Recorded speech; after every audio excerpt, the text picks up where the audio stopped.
Good morning dear students, welcome to the online class. आज हम लोग आपकी 12th क्लास की जो हिस्ट्री की बुक है थीम्स इन इंडियन हिस्ट्री, उसका हम लोग फर्स्ट चैप्टर जो कि है ब्रिक्स, बीड्स एंड बोन्स, जो हमने पिछली क्लास में पढ़ा था उसके आगे आज हम लोग कंटिन्यू करेंगे। तो हम लोगों ने पिछली क्लास में पेज नंबर 10 तक पढ़ा था, जहाँ पर एक टॉपिक है फाइंडिंग अबाउट क्राफ्ट प्रोडक्शन।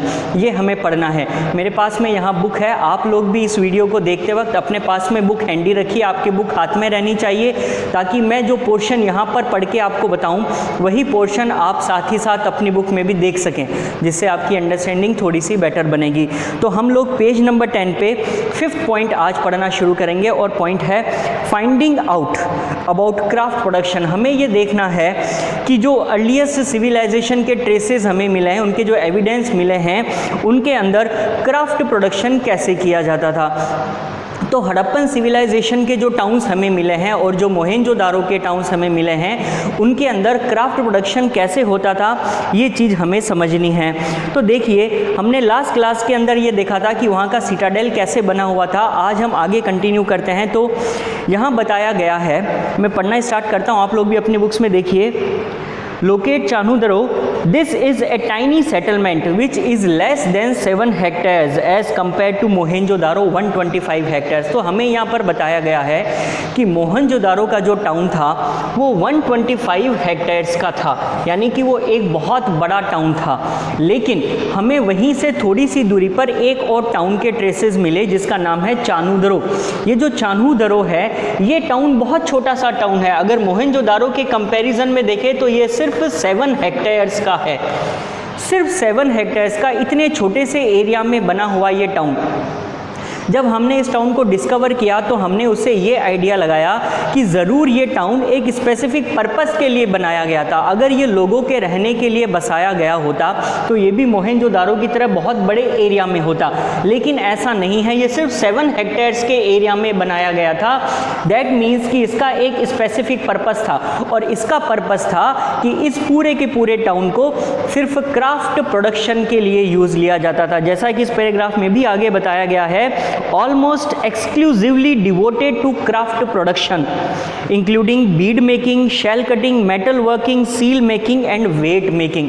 मतलब कि पहले के ज़माने में ये कॉन्सेप्ट था कि एक पूरा का पूरा टाउन सिर्फ क्राफ्ट प्रोडक्शन का ही काम करता था, यानी कि ये एक ऐसा टाउन था जो एक बड़ी सी वर्कशॉप की तरह था, जहाँ पर रहने वाले सारे के सारे लोग एक प्रकार से क्राफ्ट्स पीपल होते थे, क्राफ्ट्समैन होते थे। और ये क्राफ्ट्समैन इस प्रकार के ऑर्नामेंट्स, बीड्स और शेल्स बनाने का काम करते थे। तो इसका मतलब है कि पहले के ज़माने में क्राफ्ट प्रोडक्शन का काम बहुत ही डिवोटेड काम था। उसके लिए उन्होंने पूरा एक सेटलमेंट बना रखा था जहाँ पर सभी लोग ये काम करते थे। नेक्स्ट पैराग्राफ में देखिए, अब इसमें हमें ये बताया गया है कि कौन कौन सी वैरायटी के मटेरियल उस वक्त अवेलेबल थे। लोग जो भी ऑर्नामेंट्स बनाते थे या वट एवर मटीरियल वो जो भी यूज़ करते थे उसमें वो क्या क्या हो सकते थे। देखिए, इसमें बताया गया है नेक्स्ट पैराग्राफ के अंदर, the variety of materials use to make beads is remarkable. मतलब वो बीड्स बनाने के लिए इतनी तरह के मटीरियल्स का यूज़ करते थे, जैसे कि स्टोन्स लाइक कार्नेलियन या फिर jasper, crystal, quartz, steatite, metals like copper, bronze and gold, shell, faience and terracotta और बर्न्ट क्ले। इतना सारा मटेरियल उनके पास में अवेलेबल था। इसका मतलब कि उन लोगों ने भी काफ़ी ज़्यादा इसमें एक प्रकार से रिसर्च सी करी थी कि कौन कौन से मटेरियल यूज़ किए जा सकते हैं। बहुत ही एक्सटेंसिव वर्क हमें देखने को मिलता है। अगर एक या दो, जैसे कि क्ले से बना है या शेल से बना है, इस प्रकार के ऑर्नामेंट्स होते तो हम ये मानते कि उनके लिए ज़्यादा इंपॉर्टेंस वाली चीज़ नहीं रही होगी। लेकिन अगर उन्होंने रिसर्च करके इतनी तरह के मटेरियल बना लिए थे, तो इसका मतलब कि वो जो भी ऑर्नामेंट्स बनाते थे या फिर इनका यूज़ करके जो भी मटेरियल, जो भी ऑब्जेक्ट बनाते थे, वो ऑब्जेक्ट बहुत ही ज़्यादा डिफाइंड थे, बहुत ही ज़्यादा एक्सटेंसिवली उनके ऊपर वर्क किया जाता था, तभी इतने सारे मटेरियल्स की उनको ज़रूरत पड़ी होगी। तो बेसिकली यहाँ पर देखिए, आगे बताया गया है कि some beads were made of 2 और more stones cemented together some of stone with gold caps, मतलब कि वो गोल्ड के कैप्स यूज़ करते थे बीड्स में, यहाँ तक कि दो अलग अलग मटेरियल को आपस में सीमेंट करके एक नया मटेरियल बना के भी उसका यूज़ किया करते थे। दैट मीन्स कि वो लोग इस चीज़ों में बहुत ज़्यादा समझते थे। ऐसा नहीं है कि उन लोगों को सिर्फ गोल्ड या सिल्वर जैसे ही कुछ मेटल्स के बारे में मालूम था या फिर क्ले और शेल का ही यूज़ करते थे जो नेचुरली अवेलेबल है। इसके अलावा हमने ये देखा कि कॉपर, ब्रोंज, गोल्ड और कई प्रकार के मटेरियल का इतना ज़्यादा यूज़ किया जाता रहा है। नेक्स्ट देखिए, नेक्स्ट पैराग्राफ में जनरल चीज़ें हैं, ये आप खुद पढ़ सकते हैं। मेजर जो थीम है मैंने आपको बता दिया। अब इसी पॉइंट का लास्ट पैराग्राफ देखिए। If you locate Nageshwar and Balakot on map 1 you will notice that both settlements are near the coast. These were specialised centres for making shell objects. देखिए आप अगर इस मैप में देखेंगे तो मैप में दो जगह है, एक जगह का नाम है नागेश्वर और एक जगह का नाम है बालाकोट। नागेश्वर और बालाकोट की जो जगह है, फिलहाल ये जगह अभी पाकिस्तानी साइड के अंदर है।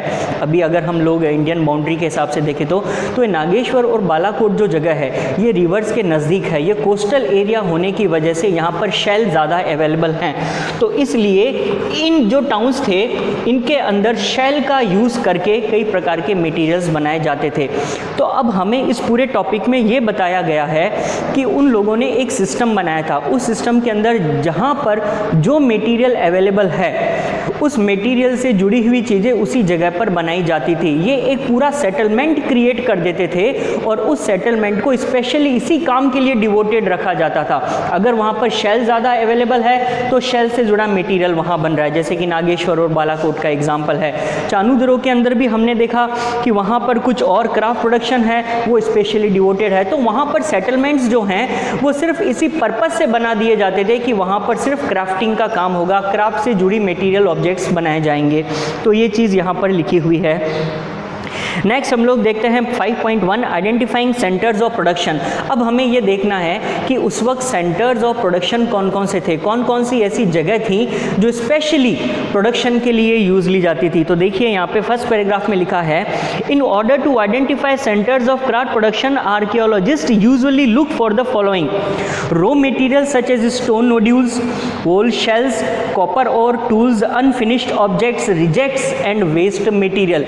यानी कि हमारे जो आर्कियोलॉजिस्ट है उन लोगों ने ये समझने के लिए कि प्रोडक्शन कहाँ पर होता था, उन्होंने क्या किया, उन्होंने एक स्कीम लगाई।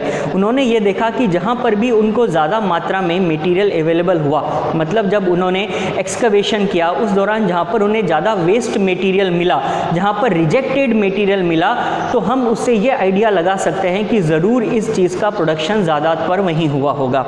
जैसे कि देखिए, in fact waste is one of the best indicators of craft work. For instance, if shell or stone is cut to make objects, then pieces of these materials will be discarded as waste at the place of production. यानी कि अगर मान लीजिए आप shell से कोई object बना रहे हैं तो शेल का आपके पास में एक बड़ा पीस होगा जिसको आप काट के अपनी मन मर्जी के मुताबिक एक दूसरा ऑब्जेक्ट उसे क्रिएट करेंगे। तो ऐसे में एक बड़े ऑब्जेक्ट से जब आप कुछ छोटे ऑब्जेक्ट्स बनाएंगे तो जो वेस्ट मटेरियल पीछे बच जाएगा वो वेस्ट मटेरियल वहीं प्रोडक्शन साइट पर पड़ा रहेगा। ठीक है, जैसे मान लीजिए किसी वर्कशॉप के अंदर अगर कोई काम किया जा रहा है, किसी मेटल की कटिंग की जा रही है, तो मेटल की कटिंग करने के बाद में जो वेस्ट मटेरियल बच जाता है वो उसी प्रोडक्शन साइट पर कहीं पड़ा रहता है। तो अगर एक्सकवेशन के दौरान हमें कुछ ऐसा मटेरियल मिला जो वेस्ट मटेरियल के तौर पे था तो उसने हमारी रिसर्च में बहुत हेल्प करी। उस वेस्ट मटेरियल की स्टडी करके हम लोग ये पता लगा पाए कि उस पर्टिकुलर साइट पे कौन सा मटेरियल प्रोड्यूस किया जा रहा होगा।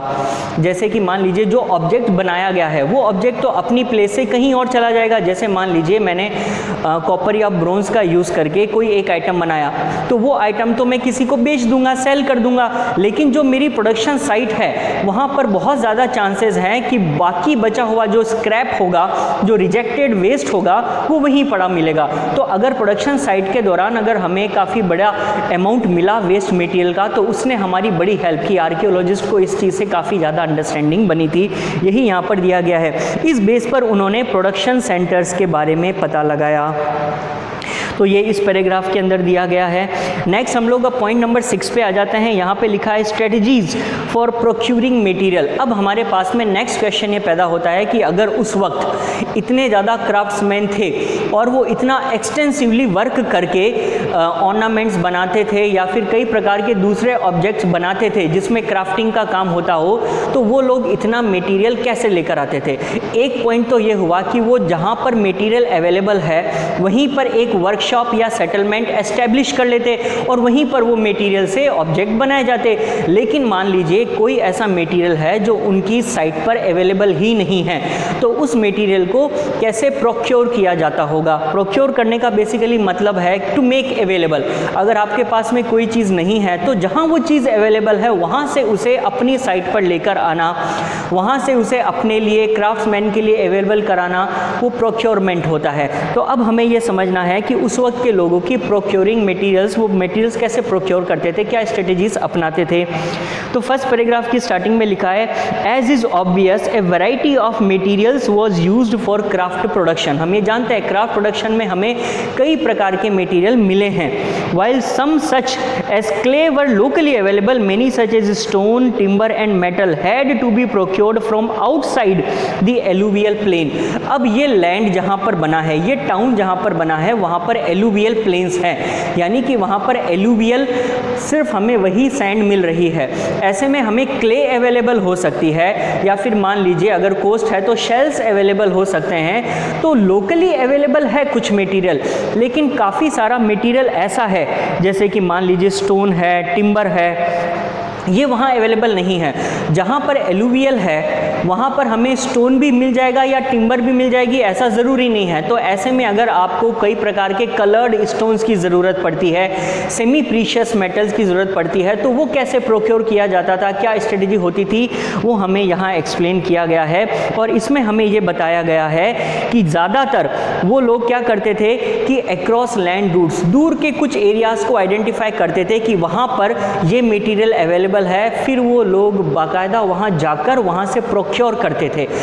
अपने यहाँ पर मटेरियल को डेवलप करने के लिए वहाँ से काफ़ी दूर, काफ़ी डिस्टेंट लैंड से, यहाँ तक कि दूसरे सब कॉन्टिनेंट से जाकर भी वो मटेरियल अपने यहाँ पर लाया जाता था। इसके हमें कई ट्रेसेस, कई एविडेंस मिले हैं। जैसे कि इसी पैराग्राफ में आगे की ओर लिखा है terracotta toy models of bullock carts suggest that this was one important means of transporting goods and people across land roots.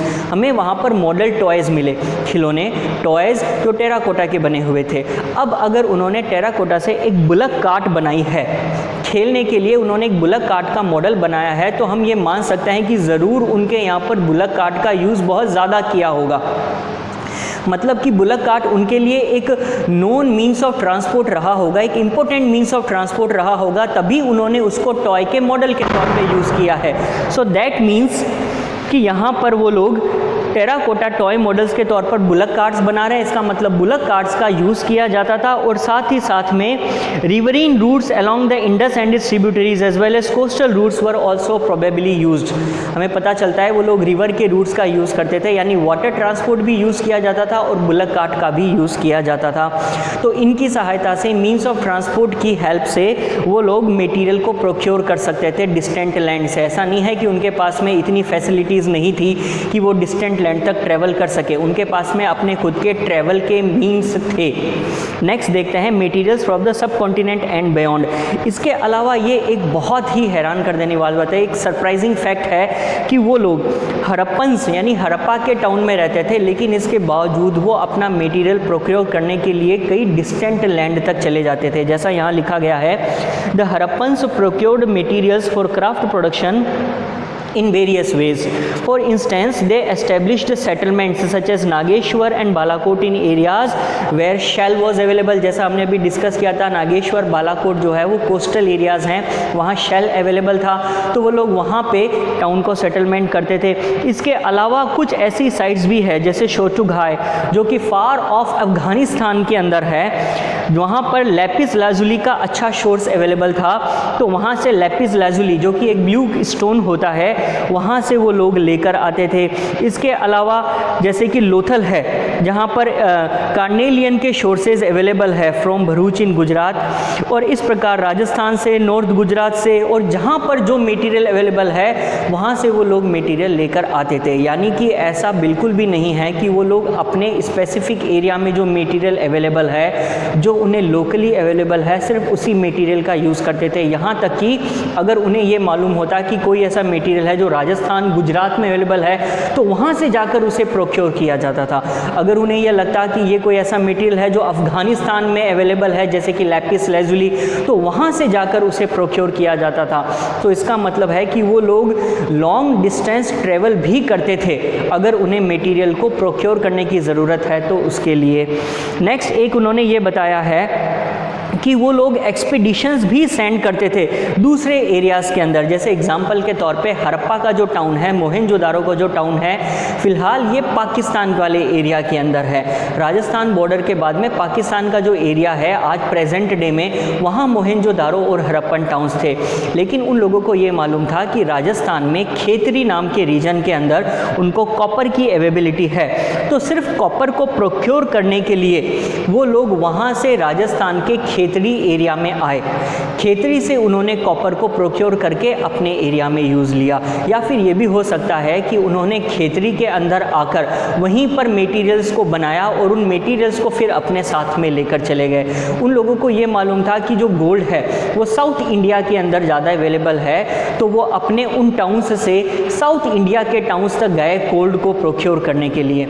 तो इसका मतलब है कि वो लोग लॉन्ग डिस्टेंस ट्रेवल करते थे सिर्फ मटेरियल्स को प्रोक्योर करने के लिए। उन्हें जहाँ पर मालूम होता कि ये मटेरियल अवेलेबल है, एक्सपीडिशंस के दौरान उन्हें ये चीज़ मालूम चल जाती, तो वो उस डिस्टेंट लैंड तक चले जाते थे to procure that particular material. ये पूरी चीज़ यहाँ पर लिखी है। हमें इस प्रकार का एविडेंस भी मिला है, जैसे यहाँ पर लिखा गया है लास्ट इसी पैराग्राफ के लास्ट में, there is evidence in the Khetri area for what archaeologist call the Ganeshwar Jodhpura culture with its distinctive non-Harappan pottery and unusual wealth of copper objects। हमें यहाँ पर unusual wealth, बहुत ज़्यादा कॉपर के ऑब्जेक्ट्स मिले हैं। सो हम ये मान सकते हैं कि ये कॉपर के जो ऑब्जेक्ट्स हमें यहाँ पर मिले हैं, बेसिकली ये सारे हड़प्पन सिविलाइजेशन से उसके कंटेम्प्रेरी टाइम के ये सारे के सारे ऑब्जेक्ट्स हैं जो हमें इस एरिया में मिले हैं। दैट मीन्स कि हड़प्पन सिविलाइजेशन में जो टाउन्स थे और राजस्थान का जो खेतड़ी रीजन है, इनमें कोई ना कोई कम्युनिकेशन ज़रूर रहा होगा, इनमें ज़रूर आपस में एक दूसरे को गिव एंड टेक वाला सिस्टम रहा होगा, तभी हमें वो ऑब्जेक्ट्स जो हड़प्पन सिविलाइजेशन से उस एरा से बिलोंग करते हैं वो हमें यहाँ राजस्थान में देखने को मिले हैं। दैट मीन्स कि इस प्रकार ऑब्जेक्ट्स को एक जगह से दूसरी जगह ले जाया जाता था, मटेरियल एक जगह से दूसरी जगह ले जाया जाता था। नेक्स्ट हम लोग देखते हैं कॉन्टैक्ट विद डिस्टेंट लैंड। इसके अलावा ज़रूरी नहीं है, अभी तक हम लोग हड़प्पा और मोहनजोदारो से राजस्थान और साउथ तक आए हैं, सिर्फ इतना ही डिस्टेंस नहीं, उन लोगों ने एक कॉन्टिनेंट से दूसरे कॉन्टिनेंट तक जाने का भी काम किया था। जैसे कि हमें यहाँ पर बताया गया है, recent archaeological finds suggest that copper was also probably brought from Oman. वो लोग ओमान तक चले गए कॉपर को प्रोक्योर करने के लिए। On the south eastern tip of the Arabian peninsula, chemical analysis have shown that both the Omani copper and Harappan artefacts have traces of nickel suggesting a common origin. अब हमें ये चीज़ ऐसे पता चली कि जो ओमान में जो हमें कॉपर के ऑब्जेक्ट्स मिले हैं और हड़प्पा में हमें जो कॉपर के ऑब्जेक्ट्स मिले हैं, उन दोनों ही कॉपर के ऑब्जेक्ट्स को जब कंपैरिजन में लिया गया, हमें पता चला कि उन दोनों में निकल के ट्रेसेस थे। निकल जो एक मटेरियल है वो ओमान के कॉपर वाले ऑब्जेक्ट्स में भी हमें उसके ट्रेसेस मिले और हड़प्पन के टाउन्स जो थे उनमें भी हमें वो मिले। इसका मतलब यह है कि ये सेम कॉपर था जो ओमान में भी यूज़ हुआ है और हड़प्पा में भी यूज़ हुआ है। तो इसका मतलब ये हुआ कि हड़प्पन सिविलाइजेशन के दौरान जो कॉपर के ऑब्जेक्ट्स बनाए जाते थे उनका कॉपर हो सकता है ओमान से ही लाया गया होगा, क्योंकि दोनों कॉपर बिल्कुल सेम क्वालिटी के थे। तो इस प्रकार का ये पूरा लिखा गया है। आगे इसमें कुछ ऐसा ज़्यादा नहीं है। नेक्स्ट यहाँ पर एक फिगर दी गई है जिसमें एक हड़प्पन जार जो हमें ओमान में मिला था उसके बारे में बताया गया है, और सेम ऐसा ही कुछ हमें हड़प्पन सिविलाइजेशंस के दौरान भी देखने को मिला था। ये एक प्रकार का जार है जो वैसे क्ले से बना है ठीक है। और इसके अंदर क्या किया गया है कि परकोलेशन ऑफ लिक्विड्स, यानी कि अगर आप मिट्टी का एक जार बनाएंगे और उसमें कोई लिक्विड डालेंगे तो चांसेस है कि उस मिट्टी से वो लिक्विड थोड़ा थोड़ा सा परकोलेट करेगा, उसमें रिसाव होगा और वो थोड़ा थोड़ा उसमें से निकलता जाएगा। तो इस चीज़ से बचाने के लिए उन्होंने उसके ऊपर एक थिक कोटिंग कर दी थी। ये जो क्ले से बना हुआ है इसके ऊपर एक थिक कोटिंग कर दी गई थी क्ले की, ताकि इसके ऊपर से जो लिक्विड है, जो लिक्विड इसके अंदर डाला जाए वो परकोलेट ना करे।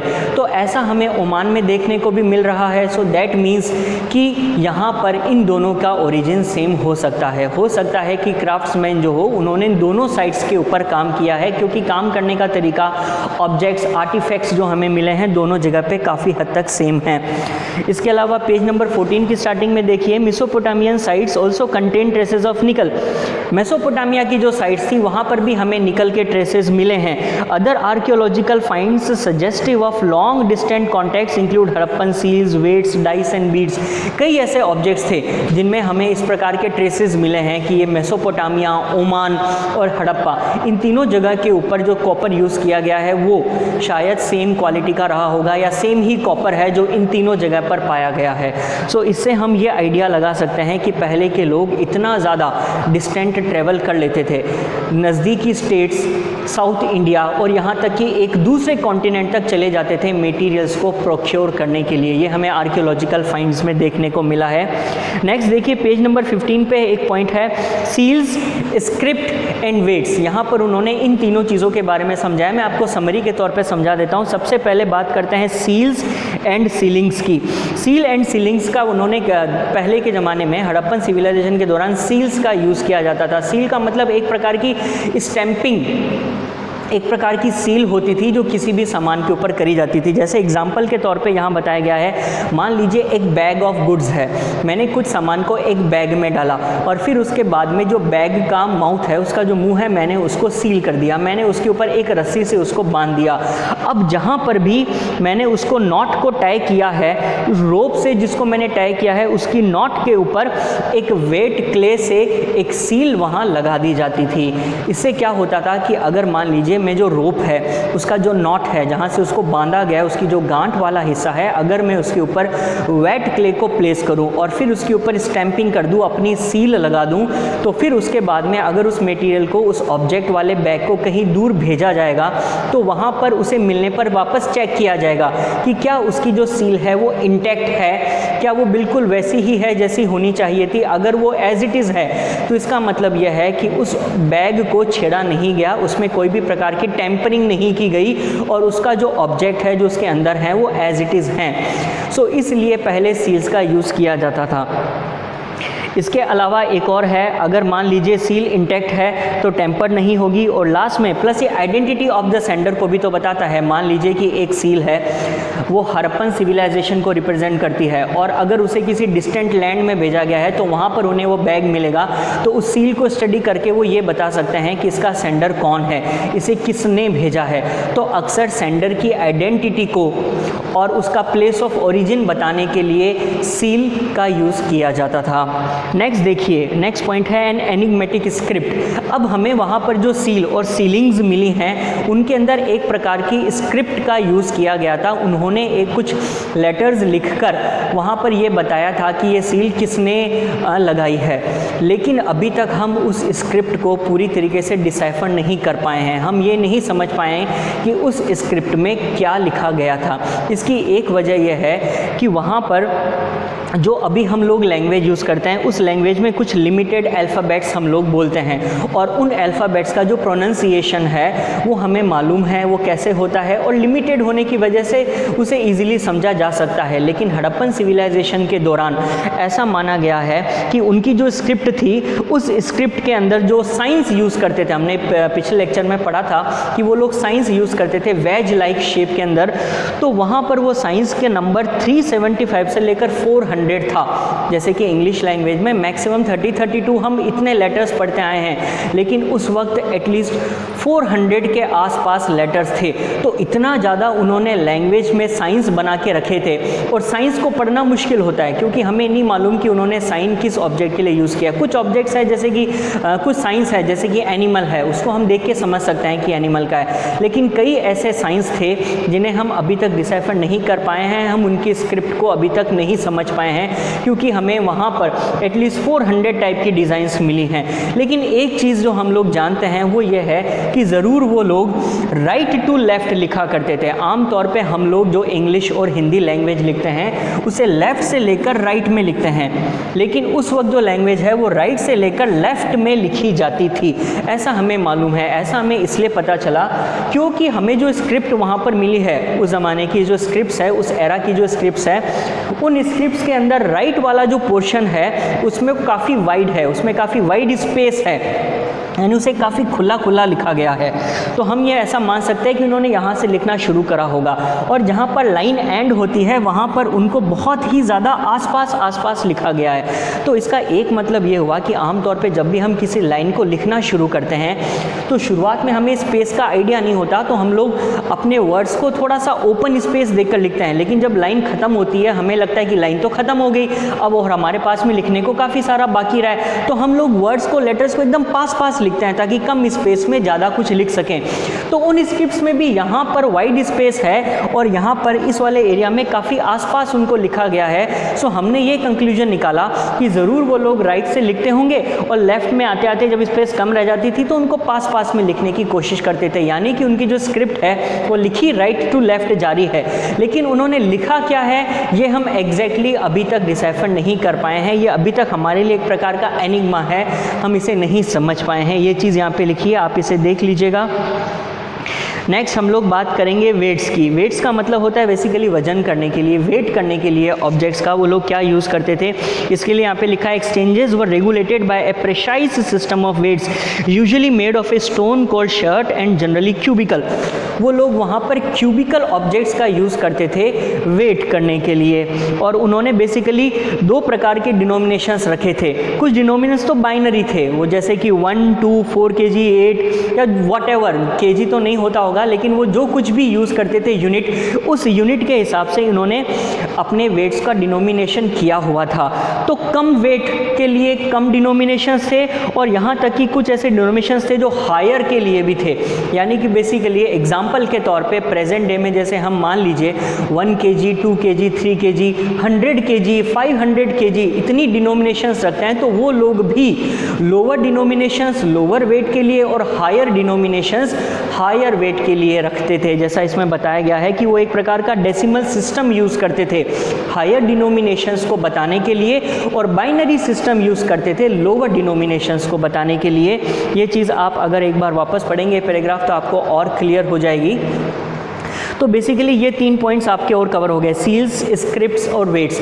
आप इसको एक बार डिटेल में पढ़ के देखिएगा। अगर आपको कोई चीज़ समझ में नहीं आए तो आप स्कूल में कॉल करके हमें वापस कांटेक्ट करके पूछ सकते हैं, बट ये काफ़ी इजी है, आई डोंट थिंक आपको ज़्यादा प्रॉब्लम आनी चाहिए। नेक्स्ट क्लास में हम लोग एंशिएंट अथॉरिटी के बारे में डिस्कशन करेंगे कि वहाँ पर रूलिंग क्लास कैसे रूल करती थी, वहाँ पर किसकी अथॉरिटी ज़्यादा चलती थी। फिलहाल के लिए आज ये क्लास यहीं तक रखते हैं। Thank you so much.